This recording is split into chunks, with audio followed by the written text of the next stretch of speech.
আসসালামু আলাইকুম এভরিওয়ান, কেমন আছেন আপনারা? আশা করি আল্লাহর রহমতে সবাই ভালো আছেন। সো ওয়েলকাম টু ইভিএফ ভাই লাইভ জিনের রাজত্ব পর্ব 7। আমি জানি পর্ব 7 আসতে অনেকটা সময় লেগেছে। তার কারণ হইতেছে টেকনিক্যাল কিছু ইস্যু ছিল, যেমন আমাদের লাইট নষ্ট হয়ে গিয়েছিল। তো এই জন্য আর কি আমরা জিনের রাজত্ব পর্ব 7 রেকর্ড করতে পারতেছিলাম না। তো যাই হোক, সবকিছু ঠিকঠাক করে জিনের রাজত্ব পর্ব 7 নিয়ে আসলাম আপনাদের মাঝে। পর্ব 6 বলেছিলাম পর্ব 7 একক একটি ঘটনার উপরে হবে, মানে এটার মধ্যে একটা ঘটনা শেয়ার করা হবে। তবে আরেকটা ঘটনা আসছে যেটাও ইন্টারেস্টিং একটি ঘটনা। তো এই জন্য পর্ব 7-এ 2টা ঘটনা শেয়ার করা হবে এবং আজকের স্পেশাল যে ঘটনাটি আছে কালো জাদুর উপরে, সেই ঘটনাটির মাধ্যমে আপনারা কালো জাদুর ব্যাপারে নতুন কিছু জানতে পারবেন এবং ব্ল্যাক ম্যাজিক যে কতটা ভয়ানক সেটার ব্যাপারেও আপনারা জানতে পারবেন। তো আমি আছি ফারহান আপনাদের সাথে। আপনারাও যদি আমাদের সাথে ঘটনা শেয়ার করতে চান এবং সেটি যদি বাস্তব ঘটনা হয়ে থাকে অবশ্যই শেয়ার করতে পারেন। শেয়ার করার মাধ্যম হচ্ছে জিমেল, যেটা হচ্ছে evfbhai@gmail.com। আমাদের এই জিমেলে আপনারা আপনাদের ঘটনা শেয়ার করতে পারেন। ঘটনা শেয়ার করার সময় অবশ্যই ঘটনার বিস্তারিত বর্ণনা এবং সঠিকভাবে সেটা লিখে তারপরে হচ্ছে পাঠাবেন। তো কথা না বাড়িয়ে চলুন আজকের এপিসোড শুরু করা যাক। এবং আজকের যেই ঘটনা আমি শেয়ার করব, যে 2টা ঘটনা, সেই 2টা ঘটনা আসলে অনেক ইন্টারেস্টিং এবং কিছু শিক্ষণীয় বিষয় আছে ব্ল্যাক ম্যাজিকের উপরে। তো আশা করি মনোযোগ দিয়ে ঘটনা শুনবেন। তো পর্ব 6-এ আমি যেই ঘটনার কথা বলেছিলাম যে একক একটি ঘটনা ব্ল্যাক ম্যাজিকের উপরে, তো যিনি আমাকে এই ঘটনাটি পাঠিয়েছেন এটা হচ্ছে মূলত তার শিক্ষকের সাথে এবং তার পরিবারের সাথে ঘটনাটা হয়েছে। এবং এই ঘটনার মধ্যে যে নামগুলা ব্যবহার করা হয়েছে সেগুলো ছদ্মনাম। তো আশা করি ঘটনাটি আপনাদের কাছে ভালো লাগবে। প্রিয় শ্রোতা বন্ধুরা, প্রথমে ঘটনাটি বুঝতে একটু সমস্যা হলেও আশা করছি সম্পূর্ণটা বলার পর আপনাদের মনে কোনো প্রশ্ন থাকবে না এবং কালো জাদু কতটা ভয়ানক হতে পারে তা আপনারা এই ঘটনা থেকে আজকে আন্দাজ করতে পারবেন। কোচিং শেষ করে বাসায় আসতে আসতে প্রায় ইশারার আজানের কাছাকাছি। বাসায় গিয়ে ব্যাগ রাখতে না রাখতেই ইশারার আজান দিয়ে দেয়। তো আমি দ্রুত মসজিদে চলে যাই। মসজিদে যে উজু করতেছি, তো জুনায়েদ আমাকে বলল, ভাই একটা কথা বলি, মানুষের ওপর জিন আসর করেছে এটা কিভাবে বোঝা যায়? আমি বললাম, এটা তো বিভিন্নভাবে বোঝা যেতে পারে। যেমন তুমি হয়তো তার পাশে একটু কোরআন তেলাওয়াত করে দেখলে যে তার আচরণগত কোনো পরিবর্তন আসছে কিনা। তো আমার এই কথা শোনার পর জুনায়েদ ভাইয়ের চক্ষু কপালে উঠে যায়। নানা তো কেমন জানি আচরণ করছেন। আমি বললাম, হুজুর এখনো সুস্থ হয়নি? জুনায়েদ বলল, না। আমি বললাম, তোমার বর্তমান নানির কি খবর? সে চুপচাপ হয়ে রইল। তো কে এই হুজুর, কে বা এই নানি? কিছুই তো বুঝলেন না। বিষয়টা আমি বুঝিয়ে বলছি, কিন্তু একটু ধৈর্য ধরতে হবে। হুজুরের নাম হচ্ছে শরীফুল হুজুর, সিনিয়র হাদিসের শিক্ষক, উত্তরবঙ্গের সুনামধন্য একমাত্র মাদ্রাসার আলিয়া। তার প্রথম স্ত্রী ক্যান্সারে আক্রান্ত হয়ে মৃত্যুবরণ করার পর হুজুরের এক পুত্র সন্তান, আরেক মেয়ে, দুইজনে ঢাকা এবং রাজশাহীতে থাকার কারণে হুজুরকে একটি বিড়ম্বনায় পড়তে হয়। পরবর্তী সময় সকলের সাথে কথা বলে হুজুর সিদ্ধান্ত নেয় সে আরেকটি বিবাহ করবে। হুজুরের প্রথম স্ত্রী মৃত্যুর পর থেকেই হুজুর কেমন যেন শান্ত হয়ে যায়। হুজুর মাদ্রাসায় পড়াশোনার পাশাপাশি আমাদের মসজিদে ইমামের দায়িত্ব পালন করতেন। তার কারণ হলো হঠাৎ করে আমাদের মসজিদ থেকে ইমাম চলে গিয়েছিল। হুজুরের রাগ ছিল প্রচণ্ড, কিন্তু প্রথম স্ত্রী মারা যাওয়ার পর হুজুর অত্যন্ত শান্ত হয়ে যায়। মসজিদে আমার ছোট ভাইকে কোরআন পড়াতেন মাগরিবের নামাজের পরে। যে হুজুরের সাথে কথা বলতে ভয় পেতাম সেই হুজুর এখন অনায়াসে আমাদের সাথে বসে গল্প করছে। এই সুযোগে আমরাও হুজুরের কাছ থেকে বিভিন্ন বিষয় জানতাম। দ্বিতীয় বিবাহের পর থেকেই হুজুর কেমন যেন পরিবর্তন হয়ে গেলেন। আরও বেশি চুপচাপ, মসজিদে এসে শুধু নামাজ পড়িয়ে চলে যান, কারোর সাথে কোনো কথা বলতেন না। অন্যান্য মুসল্লির কাছে বিষয়টা স্বাভাবিক হলেও আমি এবং মুয়াজ্জিনের কাছে বিষয়টা বেশ অস্বাভাবিক ছিল। এবং ঘটনার শুরুতে যে জুনায়েদ আমাকে জিজ্ঞাসা করেছিল হুজুরের সম্পর্কে, সে হচ্ছে হুজুরের নাতি। আমি হুজুরের নাতি এবং মসজিদের ইমাম ছিলাম বন্ধু। তো এশার নামাজের পর জানতে পারি হুজুরের পাশে কোরআন তেলাওয়াত করলে নাকি হুজুর কেমন জানি অস্বস্তি বোধ করে। তো আমি জুনায়েদকে বললাম হুজুরের পাশে যেন কিছু বিশেষ আয়াত তেলাওয়াত করে এবং এটা দেখতে যে হুজুর কি করে। পরের দিন মাগরিবের পর সে আমাকে জানালো, নানার পাশে বসে যখন আমি এই আয়াতগুলা তেলাওয়াত করেছিলাম তখন নানা শুধু এদিক সেদিক তাকাচ্ছিল আর কেমন জানি মুখ দিয়ে আওয়াজ করতেছিল, মানে মানুষ যেমন বিরক্ত হলে যেমনটা করে তেমন। আমি বললাম, হুজুরের কি আগে এরকম কোনো সমস্যা ছিল? আর থাকলেও হুজুর তো এটা নিজের বোঝার কথা। সে বলল, আমার প্রথম নানি থাকতে একটা সমস্যা হয়েছিল। নানি কোনো কবিরাজের কাছে যেতে চাইলে নানা সেটা বেশ জোর গলায় নিষেধ করে দেন। এরপর নানার আর কোনো সমস্যা হয়নি। আমি বুঝতে পারলাম ঘটনাটা আগের কোনো ঘটনা না, এটা বর্তমানের কোনো ঘটনা। তারপরও সন্দেহ রয়েই গেল, আসলে হুজুর হয়তো মানসিকভাবে দুর্বল, তাই এরকম হচ্ছে। তা আমি জুনায়েদকে বললাম, কিছু হবে না ইনশাল্লাহ, এটা বলেই সেদিনের মতো বিদায় নিলাম। ধীরে ধীরে হুজুর মাদ্রাসা থেকে অসুস্থতার ছুটি নিয়ে প্রায় 2 মাস মাদ্রাসায় অনুপস্থিত ছিল। ইতিমধ্যে হুজুর মসজিদেও আসা বন্ধ করে দিয়েছেন। মাঝে মধ্যে হুজুরের সাথে দেখা হতো রাস্তায়। হুজুর আমাদেরকে চিনতেন না, সালাম দিলে শুধু উত্তর নিয়ে চলে যেত। একদিন হঠাৎ মাগরিবের নামাজ পড়তে আসলেন হুজুর। এসে কোনো কথা বলা ছাড়া নামাজ পড়ে চলে গেল। তারপরে কয়েকটা কথা শুনে আমি রীতিমতো অবাক। হুজুর সব ওয়াক্ত নামাজ বাসায় পড়ে, কিছু কিছু নামাজের সময় তার নাকি নামাজ পড়ার কথা মনেই থাকে না। এমনকি একবার ক্যাবলা ভুল করে পশ্চিম থেকে পূর্ব দিকে হয়ে নামাজ পড়েছিলেন। এটা কিভাবে সম্ভব? সে একজন সিনিয়র হাদিস শিক্ষক মাওলানা, কিভাবে সম্ভব এটা? এভাবে কেটে গেল বেশ কয়েকদিন। জানতে পারলাম হুজুরের দ্বিতীয় স্ত্রী অন্তঃসত্ত্বা। হুজুর এর মধ্যে মাত্র 2 বার মাদ্রাসায় গিয়েছিলেন হুজুরের বাল্যকালের বন্ধু প্রিন্সিপাল স্যারের সাথে দেখা করতে, আর কিছুই নয়। কেটে গেল আরও 1 মাস। সেদিন আমার প্রাইভেট কোচিং কিছুই ছিল না, তাই একটু দেরি করে ঘুম থেকে উঠেছিলাম। উঠতে উঠতে 8টা বেজে গিয়েছিল। তো ঘুম থেকে উঠে ব্রাশ করে হাত মুখ ধুচ্ছিলাম, এমন সময় বাহির থেকে একজন দৌড়ে এসে বলল, কিরে তোর হুজুর তো গলায় দড়ি দিয়ে মরে গেছে। আমি সাথে সাথে হুজুরের বাড়ির দিকে দৌড় দিলাম। বেশি দূরেও ছিল না, প্রায় 10-15 মিনিটের মতো লাগতো হুজুরের বাড়িতে যেতে। যেয়ে দেখলাম রাস্তায় অনেক মানুষ। ততক্ষণে আমি হুশে আসলাম এবং বিশ্বাস হলো যে হুজুর আসলেই মারা গিয়েছে। কিন্তু আসলেই কি আত্মহত্যা? রাস্তা দিয়ে যেতে যেতে 3-4 জন আমাকে বলল, তোর তো হুজুরের সাথে সেই মিল ছিল, তোর হুজুর তো গলায় দড়ি দিয়ে কাজ সেরে ফেলছে। চিন্তা করেন একজন মানুষের চিন্তাভাবনা কতটা নিচু হলে মৃত ব্যক্তির পরিচিত লোকজনদেরকে এ ধরনের টিটকারি এবং উদ্দেশ্যমূলকভাবে কথা বলে। রাস্তায় অন্তত আরও 10 বার শুনেছি, কিরে কি খবর? হুজুরের বাড়ির সামনে গিয়ে সবাই দেখি বাড়িতে ঢুকতে দিচ্ছে না। তাই আমি জানালা দিয়ে দেখতে গেলাম। দেখলাম হুজুর গলায় ফাঁস দিয়েছে তার ব্যবহৃত মাফলারের সাথে। কিছুক্ষণের মধ্যেই মুয়াজ্জিন চলে আসলো। তো আমি জুনায়েদকে জিজ্ঞাসা করলাম কি হয়েছে। তো জুনায়েদ আমাকে তারপরের বিষয়টা বলল। আমি সকালে ফজরের নামাজ পড়ে বাসায় গিয়ে নাস্তা করে নানার কাছে আসছিলাম, এসে দেখি এই অবস্থা। এখানে বলে রাখা ভালো, হুজুরের দ্বিতীয় বিবাহের 4-5 মাস পর তার মেয়েকে তার বাড়ি থেকে বেশ কিছু দূরে একটি বাড়ি করে দেন। হুজুরের দ্বিতীয় স্ত্রীর গতকাল সন্তান হয়েছে, পুত্র সন্তান।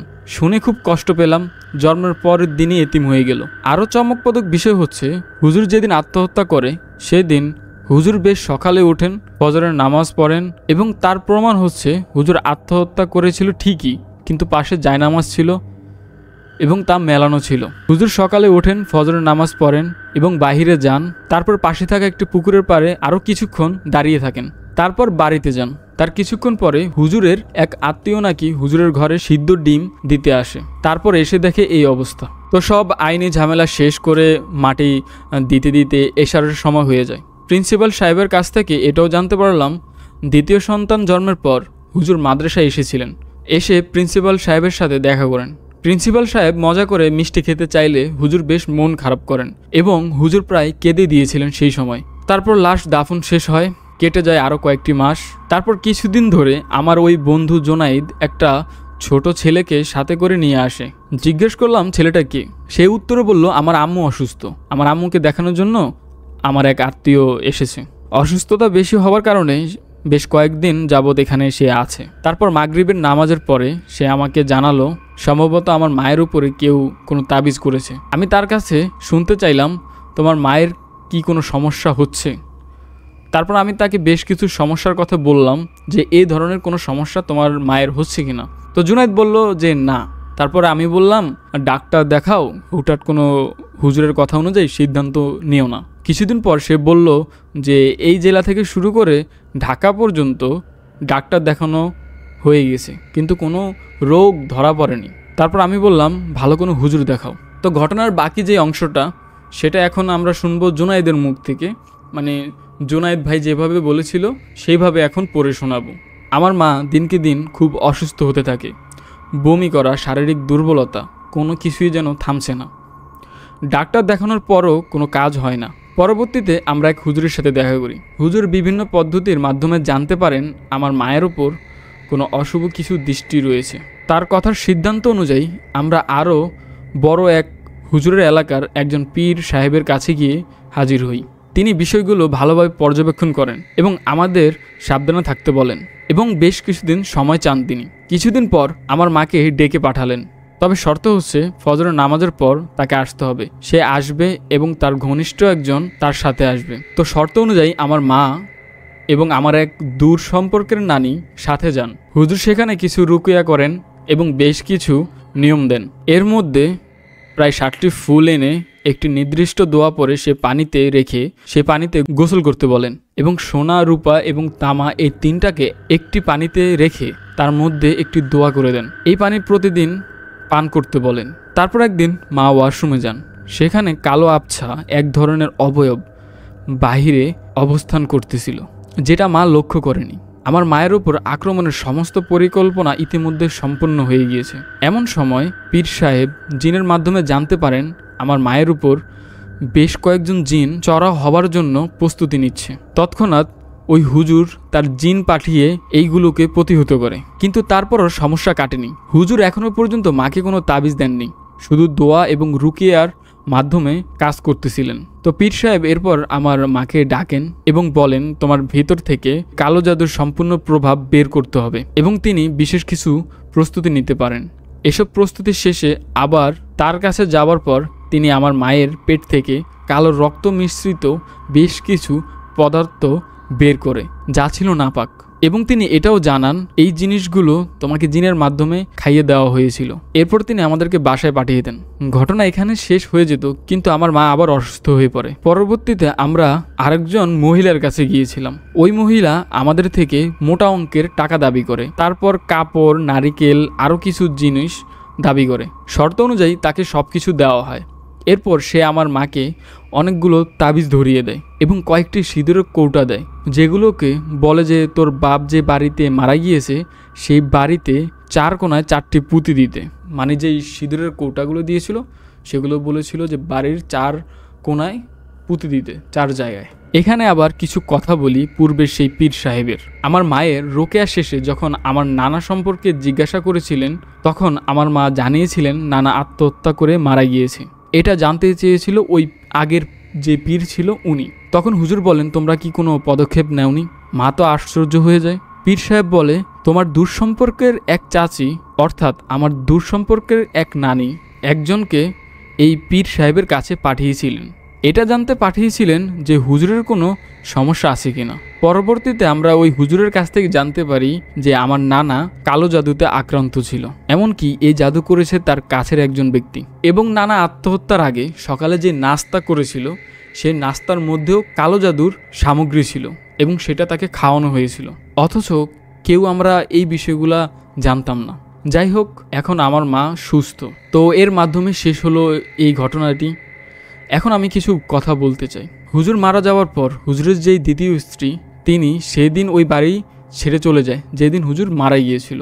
প্রায় বিগত 1.5-2 বছর যাবৎ হুজুরের মেয়ে ওই বাড়িতে ফেরত আসেনি, এমনকি ঘুরতেও আসেনি। হুজুরের মৃত্যুর দিনেও বেশ কিছু মানুষের আচরণ অস্বাভাবিক ছিল, বিশেষ করে এক প্রতিবেশীর। আরেকটি বিষয় হলো, জুনায়েদের আম্মুর জন্য যে মহিলার কাছ থেকে তাবিজ এবং সিঁদুরের কোটা নেওয়া হয়েছিল, এই বিষয়টা শরীয়ত সম্মত নয়।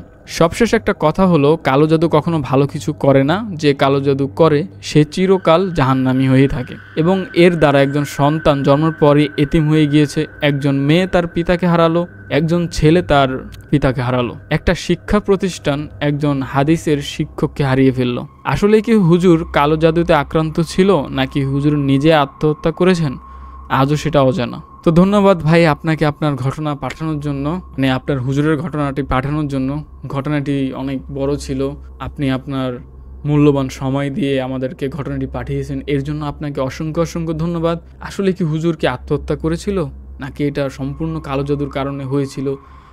তবে আমি এটা বিশ্বাস করি যে কালো জাদুর কারণে এরকম হতে পারে, এর থেকেও খারাপ কিছু হতে পারে এবং হয়েছে অনেকের সাথে। তো এটা অবিশ্বাস করার কোনো কারণ নেই। কেমন লেগেছে আপনাদের কাছে এই ঘটনাটা সেটা অবশ্যই কমেন্টে বলবেন। তো পর্ব 7-এর এই পার্টে এসে আমি আরও একটি ঘটনা শেয়ার করতে চাই, আশা করি সেটাও আপনাদের কাছে ভালো লাগবে। আসসালামু আলাইকুম। ঘটনাটি আমার সাথে ঘটেছিল আরও 2 বছর আগে, আর ঘটনাটি ঘটেছিল আমার এক আপুর বিয়েতে। আপুদের বাসা ছিল সৈয়দপুর আর আমাদের বাসা ছিল কুষ্টিয়াতে। দূরত্বটা বেশি হয় আপুর বিয়ের 3 দিন আগে আমরা তাদের বাসায় যাই।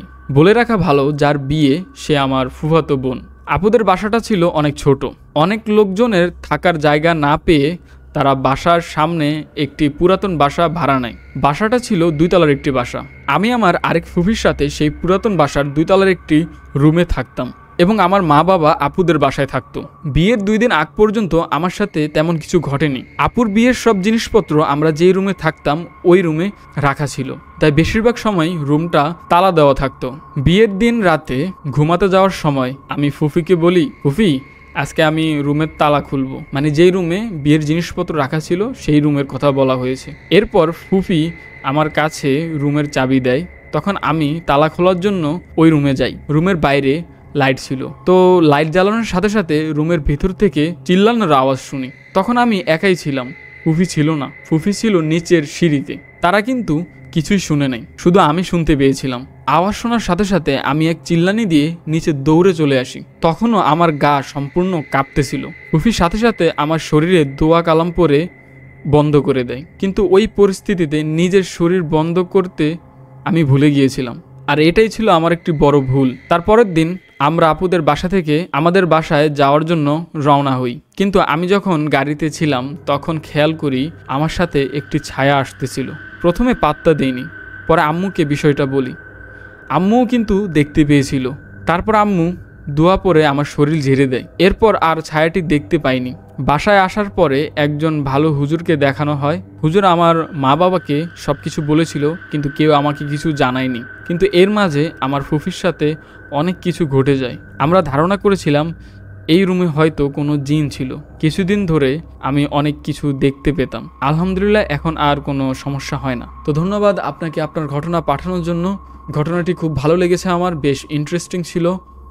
হয়তো ওই রুমে কোনো জিন থাকতো বা এমন কিছু ছিল যেটা হয়তো বিরক্ত অনুভব করেছে দেখে আপনার ক্ষতি করতে চেয়েছিল।